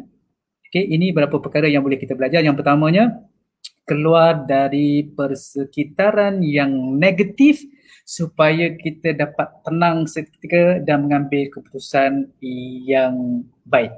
Yang keduanya, mendapatkan sokongan luar. Seperti mana Jibril datang kepada Maryam berikan sokongan, maka tuan-tuan dan puan sekalian, apabila kita mengalami masalah ini, dapatkan sokongan dari luar.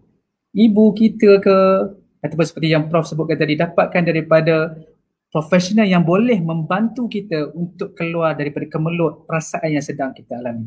Kemudian yang ketiga, bergantung kepada Allah. Allah Ta'ala bagi ujian itu pasti ada hikmahnya. Yang seterusnya, menajamkan kemahiran, to sharpen the skill and strategies. Dan cara untuk kita menajamkan kemahiran dan juga strategi ini perlulah dengan ilmu. Dan yang terakhir, seperti yang disebutkan pada ayat terakhir yang saya bentangkan tadi, perlu solat dan juga zikir. Ini 5 perkara bagaimana Maryam menguruskan emosinya. Wallahu ta'ala alam. Wallahu a'lam, masya-Allah. Jadi banyak sangat perkara yang kita boleh belajar daripada satu contoh sahaja daripada kisah Maryam. Dan saya yakin banyak lagi kita boleh belajar sebab Al-Quran itu unlimited benda yang kita boleh belajar. Dan Alhamdulillah setakat ini kita dah pun selesai untuk kursus yang kedua. Jadi tuan-tuan dan puan-puan, insya-Allah dengan masa yang berbaki, Prof dan Doktor, kita akan cuba untuk lihat satu persatu persoalan. Setakat ni ada lebih kurang 6 soalan dah. Saya rasa juga mungkin malam ni kita bersama dengan profesional, kita bagi ruang untuk menjawab soalan yang berkaitan dengan psikologi dan juga emosi ni. InsyaAllah saya akan bacakan soalan. Cuma saya mohon maaf daripada tuan-tuan dan puan-puan sebab soalan tadi yang dah tenggelam tu mungkin saya tak dapat nak sebutlah siapa yang bertanya soalan. Jadi saya ucap awal-awal lah terima kasih kepada yang bertanya. Soalan pertama tadi dia ada tanya bagaimana Al-Quran mengurus emosi kanak-kanak. Prof, prefer untuk saya baca semua dulu ke ataupun nak jawab satu persatu, Prof? Saya nampak soalan tak? Tak nampak Betul, jawab satu-satu dulu, Ustaz Juan. Boleh. Okey. Soalan pertama daripada Syawkani Ibrahim, bagaimana Al-Quran mengurus emosi kanak-kanak? Itu soalannya lah. Ini untuk Dr. Azlan ni, Dr. Azrul ni. Okey, saya sentuh sikit lah. Mungkin Prof boleh tambah lah dari sudut pengurusan kanak-kanak, dari sudut psikologi bagaimana. Dari sudut Al-Quran, seperti mana yang disebutkan tadi, bagaimana Nabi Yaqub AS ketika mana berhadapan dengan anak-anak yang emosinya tidak stabil. Sebab apa? Cemburu ni. Nampak macam Nabi Yusuf ni terlalu disayangi oleh Nabi Yaqub AS.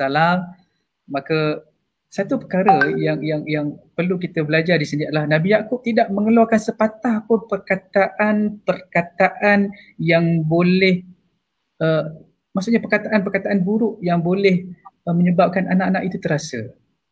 Jadi kita lihat dari sudut tarbiyah itu, mungkin saya perlukan kajian yang lebih mendalam bagaimana Nabi Yaqub berinteraksi dengan anak-anak yang dikatakan sebagai nakal itu.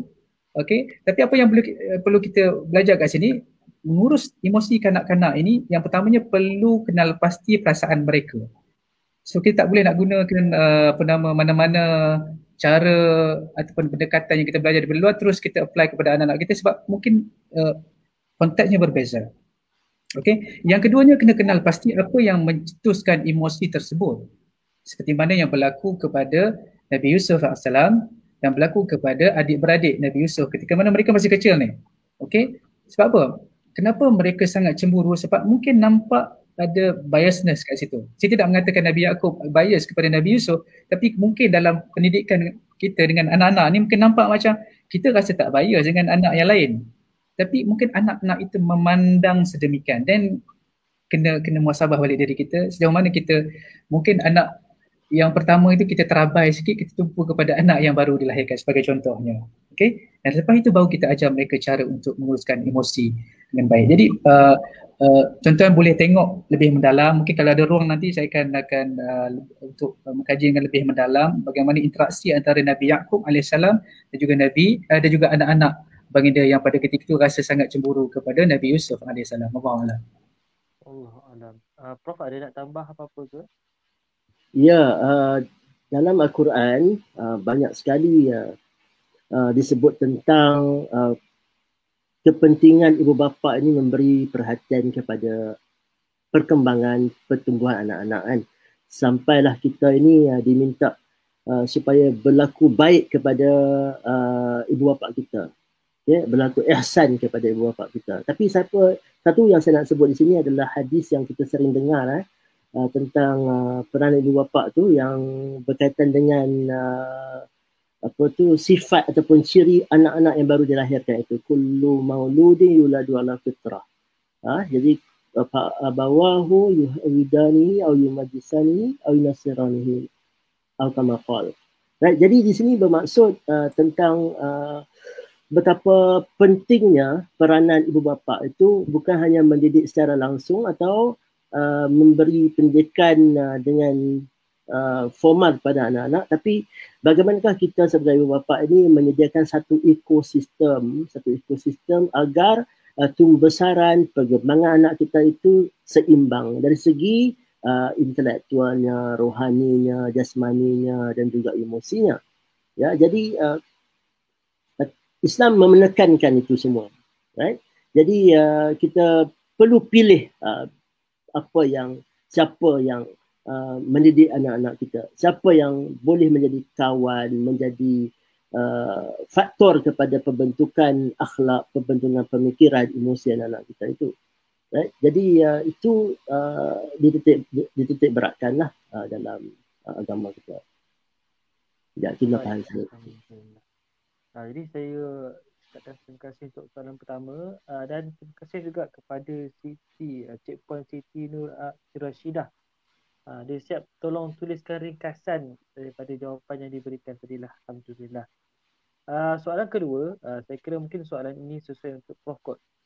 Adakah OCD termasuk dalam masalah emosi ataupun mental? Bagaimana mengatasinya atau mengelak tentang OCD, Prof? Okey, ini soalan yang khusus untuk ahli psikologi klinikal, ini obsessive compulsive disorder ni. Rakan-rakan ahli psikologi klinikal boleh bincang, boleh tawarkan rawatan, boleh juga deliberate isu ni. Tapi kita juga punya sahabat-sahabat daripada Jabatan Quran dan Sunnah sekarang ni di universiti yang mengkaji OCD ni, obsessive compulsive disorder ni, seperti yang diterangkan dalam Al-Quran dan hadis. Ada banyak juga. Dan ia berkaitan sekali lah dengan emosi. Ya. Baik. Jadi untuk mengatasinya itu ada beberapa cara lah dan tengok juga tahapnya. Dan saya tak mau go into this because saya ni OCD lain. Saya ni Organizational Change and Development, bukan Obsessive Compulsive Disorder. Itu bidang saya. Okey, baik. OCD juga ya. OCD juga, tapi bukan Obsessive Compulsive Disorder. Okey, baik, Prof. Jadi mungkin kita boleh ke soalan seterusnya lah ya. Daripada Saadah Suhim, apabila kita usaha untuk keluar situasi toksik, adakah kita dikira tidak sabar? Ini soalan ni tanya tadi berkenaan masa Dr. Azrul cerita tentang fasa Jamil tadi. Saya rasa saya dah menjelaskan juga dalam kisah Maryam. Apabila Maryam berhadapan dengan masyarakat yang sangat negatif, tidak memahami latar belakang yang berlaku kepada Maryam itu, maka Maryam mengambil usaha untuk keluar daripada environment persekitaran itu. Sebab apa? Sebab kalau kita kekal dalam persekitaran itu, kita akan terus jadi negatif. Jadi keluar itu bukanlah satu bentuk mengatakan kita tidak sabar. Keluar itu merupakan satu bentuk strategi untuk kita membina diri kita semula. Nak bangkit semula ini, tak boleh berada dalam environment itu. Keluar seketika untuk beruzlah seketika. Jadi saya rasa itu bukan masalah. Bila kita keluar itu tidak dikatakan sebagai sabar. Itu dah satu bentuk strategi dan saya rasa kan tenang itu kalau kita berdepan masalah, kita pergi masjid duduk seorang-seorang, kita rasa tenang kan. Sebab tidak berada dalam sekitaran yang sabuk. Jadi saya rasa itu antara benda yang boleh kita apply dalam kehidupan kita. Allah. Okay, baik. Alhamdulillah. Terusnya soalan keempat, lazimnya daripada Huri Sahri. Lazimnya emosi individu ada sebab atau puncanya, tapi ada juga berlaku pada individu mengalami gembira, sedih atau sayu tanpa sebab. Apakah ini merupakan gangguan sesuatu dan bagaimana cara untuk mengatasi situasi individu tersebut? Jadi mungkin keadaan orang yang tak tahu punca apa, kenapa dia dapat emosi sebegitu. Ya, baik. Saya cuba jawab ya. Jadi kalau pergi kepada ahli psikologi, dia akan buat assessment diagnosis dulu. Sebenarnya kita akan cuba rule out benda-benda yang hanya menjadi prasangka. Right? Jadi emosi individu itu memang ada punca yang tadi saya sebut kan. Puncanya mungkin luaran, mungkin juga dalaman sendiri, mungkin juga dicari juga. Ada orang yang berubah emosinya kerana dia menggunakan sesuatu bahan ataupun mengambil cara hidup yang tertentu. Jadi ada puncanya. Jadi yang tak dapat kita tahu puncanya itu profesional boleh tolong lah. Ya. So dalam polisi ataupun dalam cara kita menangani isu-isu kesihatan mental ini, kita selalunya melihat kepada aspek fizikal. Kita melihat kepada aspek psikologikal. Kita juga melihat kepada aspek physiological, biological.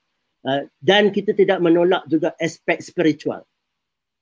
Ya, kita juga punya ahli-ahli perawat yang menggunakan approach spiritual. Tapi mereka ini juga akan merujuk kepada ahli-ahli profesional yang lain terlebih dahulu. Ya, okey. So saranan kita bila seseorang itu mengalami episod-episod begini ataupun pengalaman-pengalaman begini, eloklah kita rujuk kepada pakar yang tertentu dahulu dan biar mereka anjurkan apa yang perlu dilakukan oleh pesakit tadi ataupun individu tadi. Okey, baik. Terima kasih.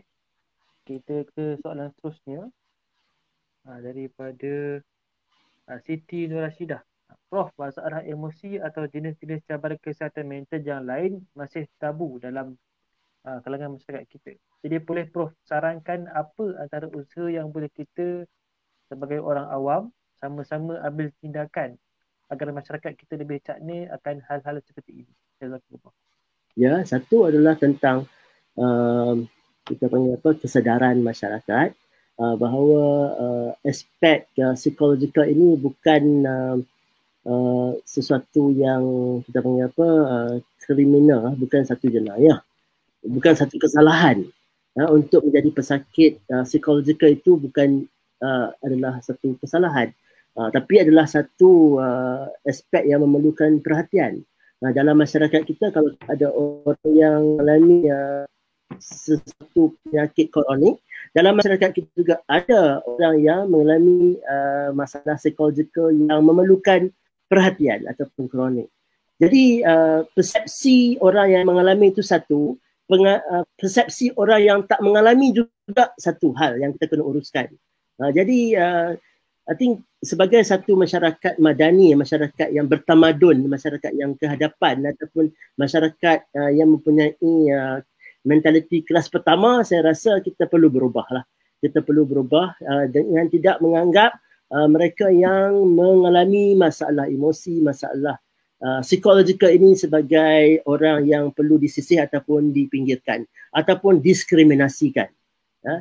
Sedangkan sekarang di tempat-tempat awam termasuklah tempat belajar, universiti, sekolah, kita perlu bersifat inklusif. Maksudnya kita boleh menerima dan kita perlu juga terima individu-individu yang ada psychological challenges ni, yang mengalami masalah psychological seperti yang ditanya tadi. Right? Jadi pendidikan itu perlu berterusan. Right? Sekarang kita lihat ramai yang sudah boleh menerima keadaan ataupun isu-isu yang melibatkan psychological health ataupun kesihatan mental untuk mereka sama-sama berusaha mengatasinya. Baik. Kita ada lebih kurang 9 minit lagi. Jadi soalan seterusnya daripada Nur Raihan Muhammad Rasidi. Pada zaman Rasulullah ada tak berlaku masalah kecelaruan emosi? Dan sekiranya ada, bagaimana Nabi SAW mengatasinya? Ini mungkin Dr. Azrul itu. Baik. Saya tak pasti dari sudut kecelaruan emosi, tetapi dari sudut gangguan emosi itu pasti banyak berlaku, terutamanya kepada Nabi SAW. Okay, seperti mana saya sebutkan tadi, apabila Nabi SAW kekenyangan anak baginda, okay, dan pada ketika itu dibantai oleh kaum musyrikin Mekah pada ketika itu, dan pada ketika yang sama dibantai oleh Abu Lahab, maka Rasulullah SAW rasa sangat sedih, dan ayat yang turun pada ketika itu iaitu ayat yang selalu kita baca, okey, ayat yang paling surah yang antara yang terpendek di dalam Al-Quran, iaitu bercerita tentang inna a'tainakal kautsar. Sesungguhnya kami kurniakan kepada engkau wahai Muhammad sallallahu alaihi wasallam al-kautsar. Jadi kalau kita lihat latar belakang kepada cerita yang dihadapi oleh Nabi itu cerita tentang kesedihan. Tapi ayat itu turun menceritakan tentang nikmat. Seolah macam ada kontradik dari sudut pendekatan Allah Taala nak mendidik Nabi sallallahu alaihi wasallam. Tetapi sebenarnya ada satu perkara yang boleh kita belajar. Sebab apa? Apabila kita berhadapan dengan emosi, berhadapan dengan situasi yang getir, emosi kita tidak stabil. Jadi untuk menstabilkan diri kita, kenang nikmat yang banyak Allah Ta'ala kurniakan kepada kita, maka kita akan tenang seketika. Sebab apa? Mungkin ini satu ujian yang sangat kecil, sedangkan nikmat yang Allah Ta'ala berikan kepada kita itu sangat-sangat banyak, sangat-sangat luas. Kenapa sedikit nikmat itu, sedikit ujian itu perlu kita ratapi dan sebagainya. Jadi ini satu perkara yang Nabi belajar, okay, untuk tenang seketika dan kenang nikmat yang banyak. Kemudian Allah Ta'ala sebutkan fasalli li rabbik. Kemudian solat kerana Tuhan kamu. Sekali lagi perkataan Rabb dinyatakan di situ. Sebab apa? Solat kerana Tuhan. Ramai orang solat tapi bukan kerana Tuhan. Solat macam Prof sebutkan tadi. Solat dalam keadaan dia pun tak faham apa bacaan dalam solat. Baca surah-surah dia pun tak faham. Baca Al-Fatihah pun dia tak faham. Jadi fasalli li rabbik itu solat yang dilakukan kerana Tuhan itu akan berikan satu bentuk ketenangan yang insya-Allah akan berikan jalan keluar kepada masalah yang sedang kita hadapi. Dan di akhir sekali disebutkan fasalli rabbika wanhar. Wanhar itu adalah satu bentuk ibadah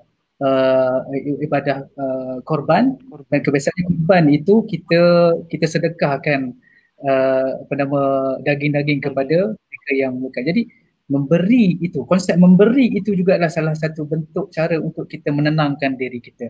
Jangan anggap kita bagi pada orang tu apa yang kita ada tu habis. Tidak. Memberi itu sebenarnya salah satu bentuk cara untuk kita membina ketenangan jiwa kita. Allah. Okey, kita ke soalan seterusnya, soalan yang ketujuh. Second last lah kot saya kira. Daripada Ainal Ayuni. Saya student psikologi, adakah buku yang recommend yang based on Islamic perspective instead of Western perspective? Mungkin Prof boleh cadangkan beberapa tajuk buku. Ya, sekarang sudah ada banyak Sister Aini. Jadi sebagai seorang pelajar psikologi, kami dulu membaca buku yang semua kena bacalah, The Dilemma of Muslim Psychologist. Dan sekarang ni banyak buku yang menampilkan epistemologi, ontologi Islam dalam membincangkan aspek psikologi.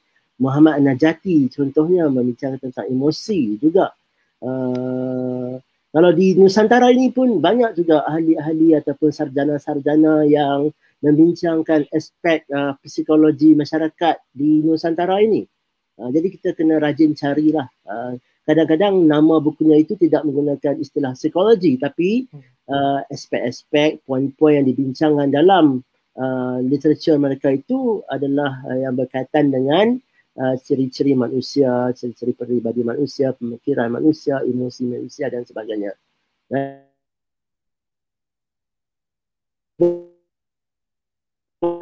Banyak sekali uji dalam bahasa Inggeris, ada juga dalam bahasa Arab, dan sekarang juga ada juga dalam bahasa Malaysia, terutamanya dalam bahasa Indonesia. Baik. Terima kasih Prof. Dan soalan terakhir sebelum kita ke penutup, tentang bolehkah kita sebut bahawa tadi tentang didikan Nabi Yaakob dikatakan sebagai bukan bias, beliau bertindak sama terhadap anak-anaknya, kerana jika kita lihat logik, jika Nabi Yusuf diberikan perhatian lebih berbanding anak-anak, berbanding abang-abangnya memandangkan ketika itu Nabi Yusuf masih kecil. Ini tentang Dr. Azrul tadi. Baik, sebab tu saya sebutkan, saya disclaimer, saya tidak mengatakan Nabi Yaakob itu bias, okay? Sebab kita melihat al-adl itu, keadilan itu bukan bermaksud al-musawah, persamaan. Sebab anak yang kecil, perhatiannya mungkin lebih berbanding anak yang lebih besar. Anak yang lebih besar mungkin sudah boleh berdikari, maka anak yang kecil ni perlu diberikan perhatian lebih. Mungkin itu antara perkara yang dilihat seperti mereka tidak menerima kasih sayang sepatutnya. Okey, itu perasaan mereka, dan saya yakin Nabi Yaakob AS telah memberikan kasih sayang terbaik pada anak-anak baginda.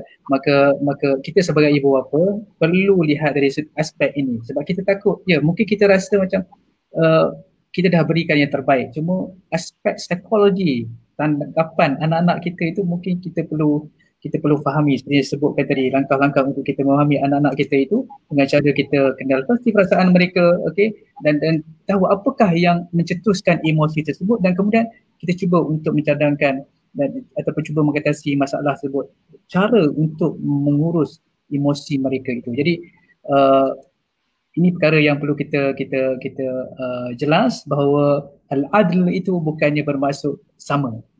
Okey, ikut kepada kadarnya, kepada orangnya, berdasarkan konteks dia, individu tersebut.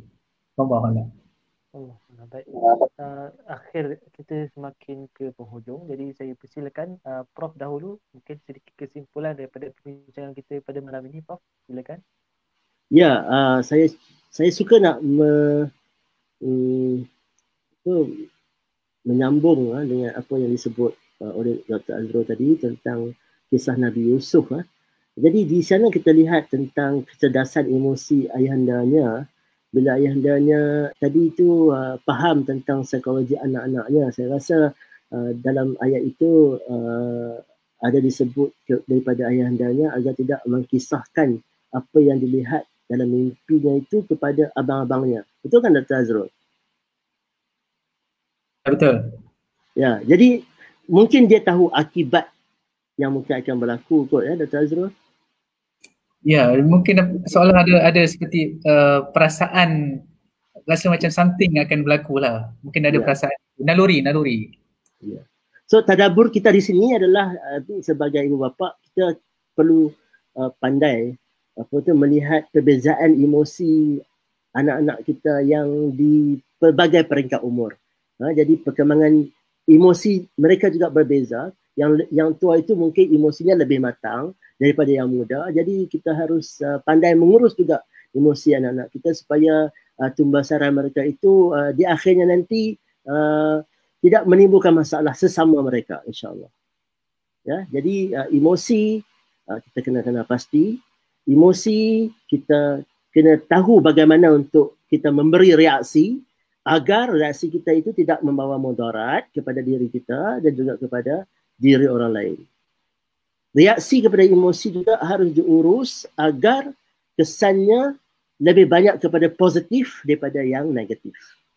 Ya, jadi kita tidak perlu mengambil remeh ataupun kita tidak sepatutnya mengambil remeh tentang emosi-emosi yang kita alami ataupun emosi-emosi yang kita dapati ataupun kita detect di persekitaran kita, kerana ianya akan memberi kesan jangka pendek dan jangka panjang dalam kehidupan kita. InsyaAllah kehidupan kita akan lebih sejahtera sekiranya kita pandai mengurus emosi kita, sekiranya kita meningkatkan tahap kecerdasan emosi kita, insyaAllah. Baik. Terima kasih Prof. Doktor, kita ada satu soalan terakhir daripada ada lagi? Lain ni. Kita nak bacakan ke?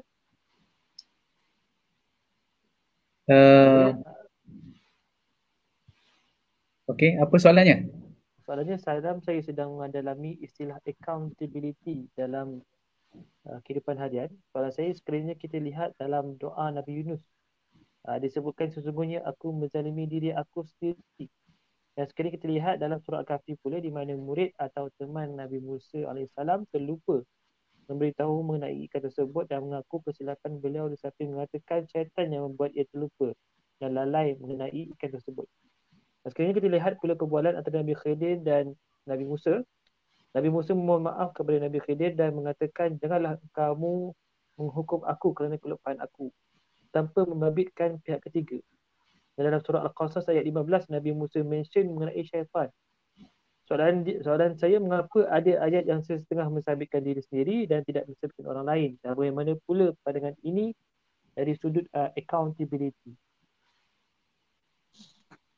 Okey, saya rasa soalan ni saya perlukan masa untuk mencari sebab dia melibatkan banyak ayat, banyak kisah dan masa yang ada ni tak sempat untuk saya menjawab keseluruhan apa yang dibentangkan. InsyaAllah pada sesi akan datang insyaAllah saya akan cuba jawab soalan segini. Saya takut nanti sebab bila menjawab soalan ni tanpa ada satu bentuk kajian, takut ada fakta-fakta yang terlepas pandang. Mohon maaf ya. Jadi saya persilakan doktor untuk berikan kesimpulan lah untuk kita perbincangan malam ini. Silakan doktor. Terima kasih Ustaz Ajwad. Alhamdulillah saya rasakan satu pencerahan yang diberikan oleh Prof tadi banyak membimbing kita untuk berinteraksi dengan emosi kita sendiri ini. Dan sekarang ni sekiranya kita melihat statistik mereka yang mengalami masalah gangguan mental ini lebih 100,000 orang terjebak di dalam masalah ini. Terutamanya di kalangan pelajar-pelajar universiti. Sebab saya berada di universiti, kita faham bila mana nak dekat exam je macam-macam kan, pening kepala, stres dan sebagainya, dan nak sampai deadline untuk submit assignment, stres dan sebagainya. Jadi ini antara perkara yang perlu kita berikan perhatian sebab kita takut kalau kita memandang enteng dari sudut ini, kita takut kita yang kita rasa tak terlibat dalam masalah mental ini mula masuk secara perlahan-lahan tanpa kita sedari. That's why kena cegah daripada awal sebelum ia berlaku. Jadi saya saran kepada tuan-tuan dan puan sekalian yang menonton pada hari ini, yang mengikuti perbincangan kita pada hari ini, ambil saran daripada Prof Syukran tadi bagaimana untuk kita menguruskan emosi kita. Dan seperti mana yang saya bentangkan, kisah Maryam itu adalah sangat-sangat dekat dengan situasi yang kita alami, dengan keadaan masyarakat yang berada di sekeliling kita. Maka ini adalah peluang untuk kita muhasabah diri kita dan cuba cari sebanyak mungkin ilmu dan juga kemahiran bagaimana untuk menguruskan emosi. Jadi kalau ada seminar-seminar yang berkaitan dengan pengurusan emosi, pengurusan psikologi sebagai contohnya, maka ambil ruang ini dan bertanyalah mereka yang pakai. Fas'alu ahla dzikri in kuntum la ta'lamu. Bertanyalah mereka yang tahu.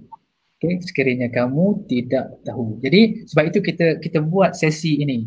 Sesi bersama profesional, mereka yang berada di dalam bidang masing-masing supaya membentangkan sesuatu isu itu dari sudut fakta dan bukannya auta.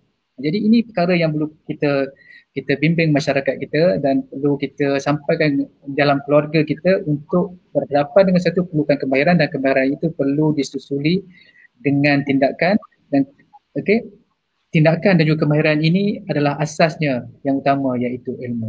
Jadi saya ucapkan terima kasih kepada semua yang mengikuti program kita pada malam ini, dan terima kasih sekali lagi Prof atas ruang yang diberikan membantu untuk memberikan pencerahan kepada masyarakat di luar sana. Dan saya yakin di luar sana ramai yang sedang menderita mengalami masalah gangguan mental ini. Jadi perkongsian kita pada malam ini, saya harapkan kepada anda yang mungkin tak dapat nak dengar, tuan-tuan yang ada pada malam ini, share kepada seramai orang yang mungkin supaya ada manfaatnya untuk dijadikan sebagai panduan bagi mereka yang sedang berhadapan dengan masalah mental.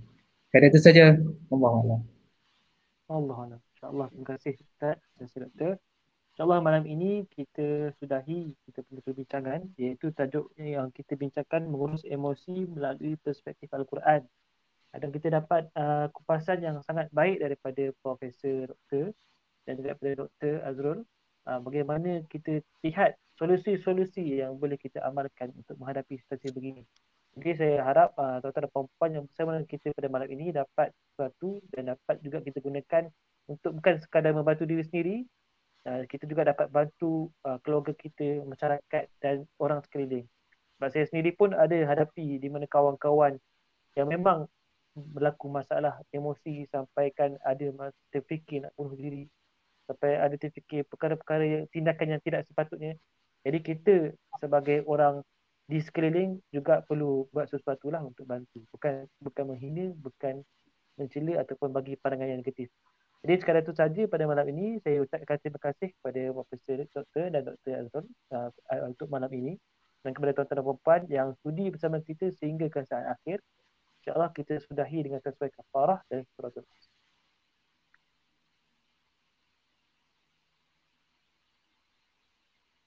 Terima kasih. Jumpa lagi. Terima kasih, Prof.